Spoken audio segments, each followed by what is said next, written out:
the only way for you to build brand India is if you are able to grow at 9% plus for a 3-decade period. As simple as that. And that would require, to my mind, several things. It would require you to dismantle a lot of rules, regulation, procedures. Because without free enterprise, India can't grow. You can't grow with a socialistic mindset. You require that 9% growth requires free enterprise. The first part of what you said, now you're saying 30 years of growing at 9%. I think that's a fantastic ambition to have. If you actually do that, you don't have to worry about building brand India. Brand India will be there. You'll be, one of the most economically well-off countries in the world. The ease of doing business is still challenging. When you are running factory, you have to file multiple approvals. You constantly face that inspector who can stop your business at any point of time.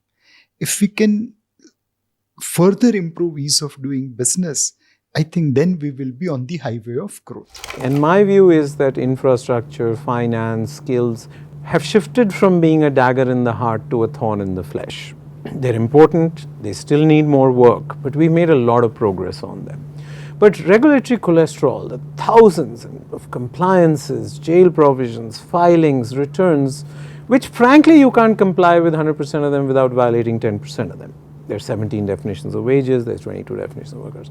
So I would say the only binding constraint for India left for us for the next 20 years is if we get rid of our regulatory cholesterol. I do have sitting with me the person who's been driving a lot of the process reforms for the government of India, so it would be remiss of me to allow you to escape this particular conversation without telling us about what you now intend to do, because the good news, at least for most people who are observers of the Indian economy, is the Economic Survey spoke at great, which you have authored many times in the past, again spoke about the importance of reforms and deregulation. We also heard about it very clearly in the budget, which is always good to do. Is this going to be a major thrust area, and how is Absolutely. it going to So we have been doing process reforms. So just so that you know what process reforms are. So process reforms are not the big structural reforms, like let's introduce GST or insolvency and bankruptcy code or the original 1991 reforms. Those change the structure of the economy. Those are the big bang reforms. The big reforms. Everybody loves them because that comes on the front page. But in fact, most of reforms is actually nuts and bolts, boring stuff that particular sector may think is very important, but the rest of the population don't care. It's just that the asking rate is so high that 1, 4 or 6 is not going to make a difference. We need couple of overs of hard hitting. And how do we bring that? It will require a mindset change. In some sense, our legal architecture even today has colonial overhang where government was distrusting citizens. We need to change the mindset where government starts trusting the citizens. And unless until that mindset occurs, we are unlikely to further improve ease of doing business. Now, there are pockets where we have done excellent, like issuance of passport, a dream, filing income tax return, dream. Can those examples be copied in other things? Abundance is always a better way to live life as a country than scarcity mentalities, right? It's clear that that's the way to do it. But I think the challenge for us has been is that this notion of prohibited till permitted, of drunk driving being an argument against cars. If you have drunk drivers, you issue licenses or put them in jail. You don't ban cars on the road. No, I mean, that's what we've done with criminalization, that there was this one incident of boating, so isliye now Boating Act mein 25 times of jail kar do. Next generation reforms is rolling out. There's a committee that has been set up for that. Other things are happening. Now, when they come to you, as I'm sure they will, saying, Mr. Memani, you're the president of CII, here's a blank sheet of paper, if you had to write out. Right. Here are the 5 or 6 things that we think you can do very quickly. Some things will take time. Some things can be done very quickly. Let's start driving the agenda. What would you say are the things that can be done very fast? There are elements which relate to ease of doing business. I think the government in the last 6 months, honestly, has been quite focused on this. They're getting a lot of feedback from state governments. They've shown to the state governments, they've done benchmarking exercise across different states, where on similar issues, different states have different parameters. And ease of doing business also has an element of judicial reform, specifically those which engage with governments much more, whether it's infrastructure, power, energy, mining. there this entire judicial reforms and how do we reduce dispute resolution is very important. So that's one bucket. The second is how do you reduce the cost of production? How do you make India more competitive?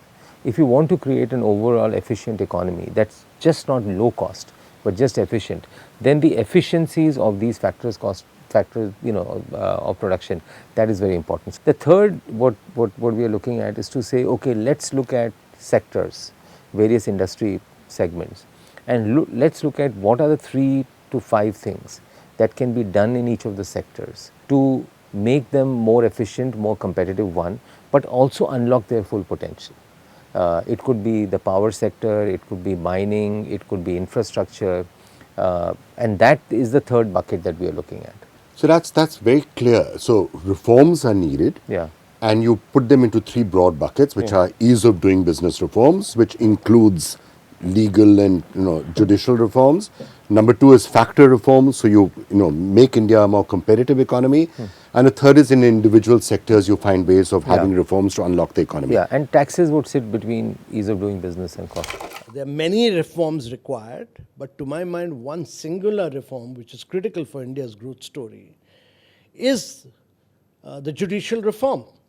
And I'm saying this because when we were doing ease of doing business, India jumped up in every area of growth, every area, except on resolving conflicts which came through the judicial verdicts.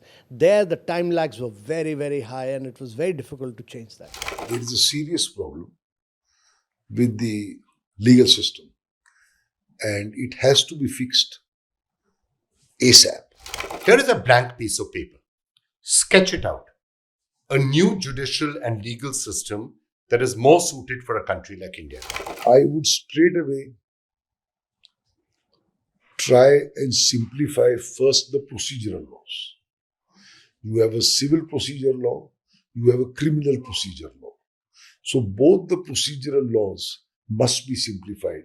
Okay. Instead of 500 sections, there should be 20. Okay. How Simplify procedural laws. Completely simplify procedural laws. Second, I would cut out 4 appeals and make it 2 appeals.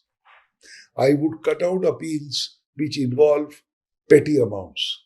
The income tax department started something like this, where if the amount is less than a particular limit, appeal should not be filed. So you have to do things like that. You have to trim appeals, you have to trim the subject matter of the appeal. And above all, appoint judges on time. If you start doing this, you will certainly see the difference in what? In 2 years.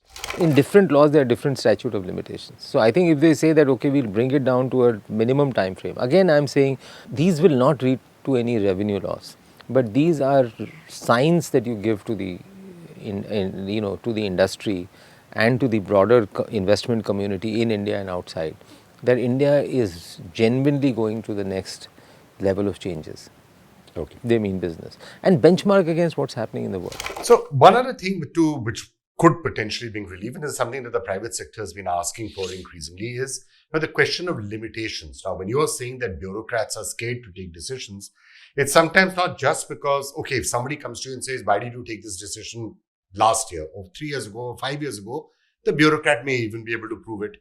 But if you're going to come to a bureaucrat when he's 80 years old, living in a small, if he's an honest bureaucrat, living in a small house somewhere in Noida, and you're going to come to him and you say, you took this decision 21 years ago, why did you do it? We're going to prosecute you. That's what they're really, really scared of.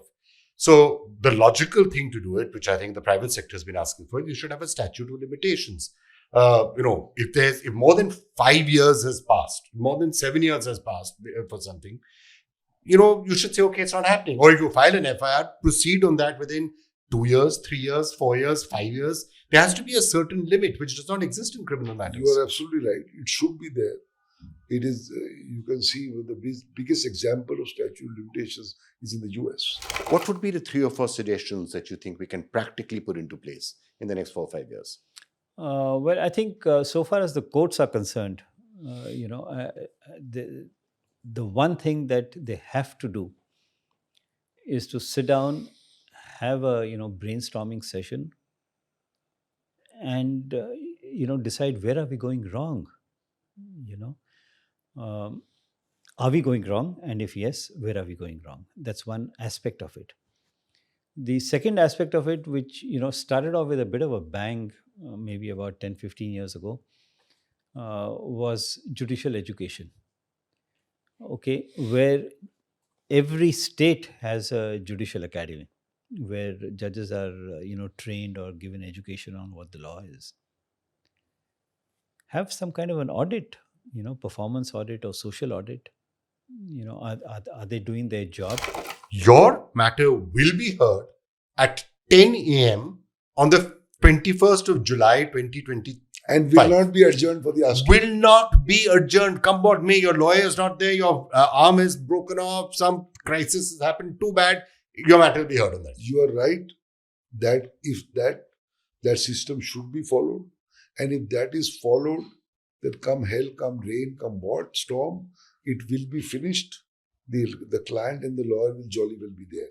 Let me also tell you, there are some judges in all courts who are great sticklers and disciplinarians to say that we will not adjourn a case on the ground you want a date, I'll adjourn, won't adjourn. In those courts, the lawyers are always ready and prepared. If they know that this judge is not interested or he's okay or liberating granting adjournments, it doesn't work that way. But yes, you are right.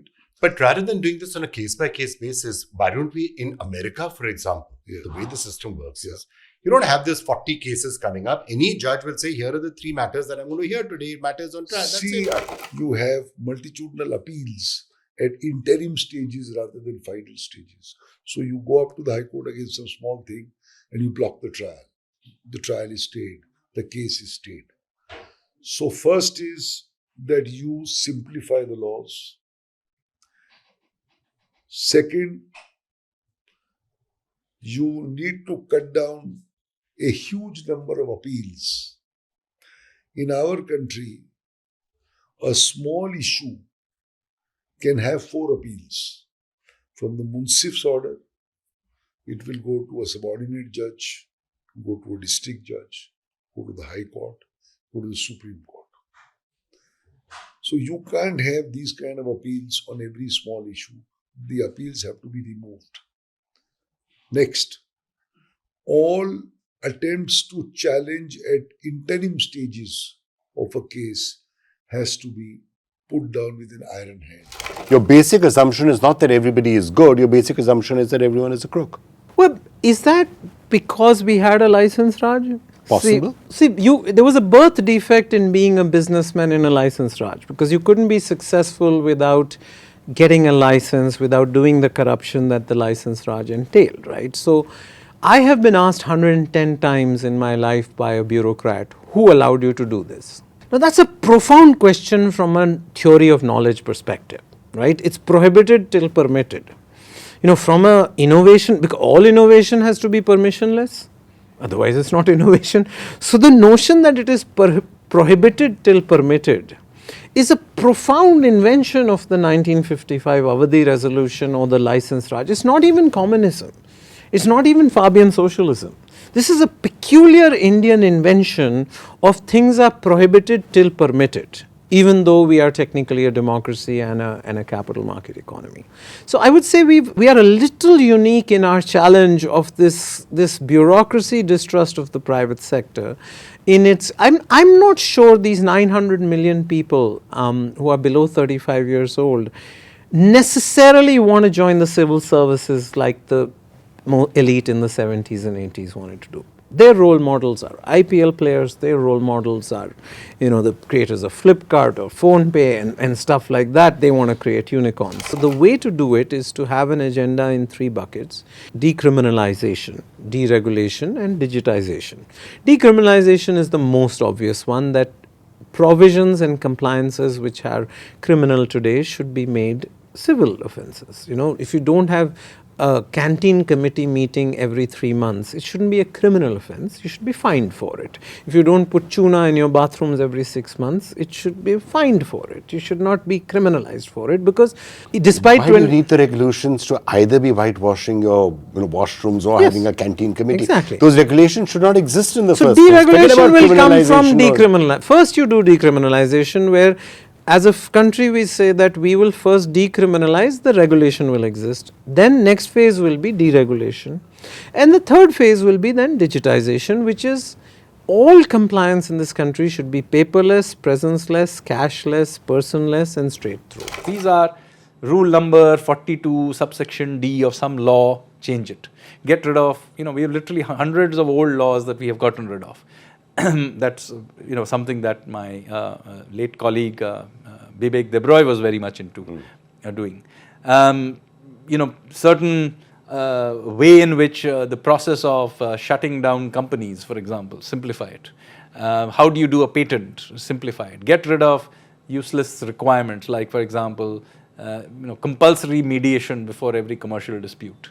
So all of these things can be made much, much better and simpler. Of course, there's also the whole work of shutting down outdated institutions in the government. There are hundreds of them. Somebody has to either merge them or shut them down and so on. So I think this prohibited till permitted is a philosophy change. If it happens, we are absolutely lifting the brakes. And the more important point is, it will help big companies, but it will unleash small companies. So essentially, that is whom we will be unleashing with deregulation and decriminalization and digitization. But what happens is that deregulation is a day-to-day exercise. If you don't keep pushing the agenda, regulators bring in new guidelines, new rules, regulation. Bureaucrats by mindset, because when they get into the service, they work in districts and they're used to, their mindset is one of regulation, because they run the district. So they keep regulating all the time, whereas what you need is a mindset of deregulation. So all the regulations which we built up when we moved from a British Raj to a licensed Raj, all of them needs to be scrapped. I think post-Operation Sindoor, we have realized that growth is the biggest deterrence for us. Today we are 11 times bigger than Pakistan, and hence Turkey and Azerbaijan can think of supporting Pakistan. If we become 20 times bigger than Pakistan, they'll think 10 times before supporting Pakistan. So there is a message coming across the system that let's grow as fast as possible, of course within the prudential norms. For the growth as well as for managing a complex world, I think reform.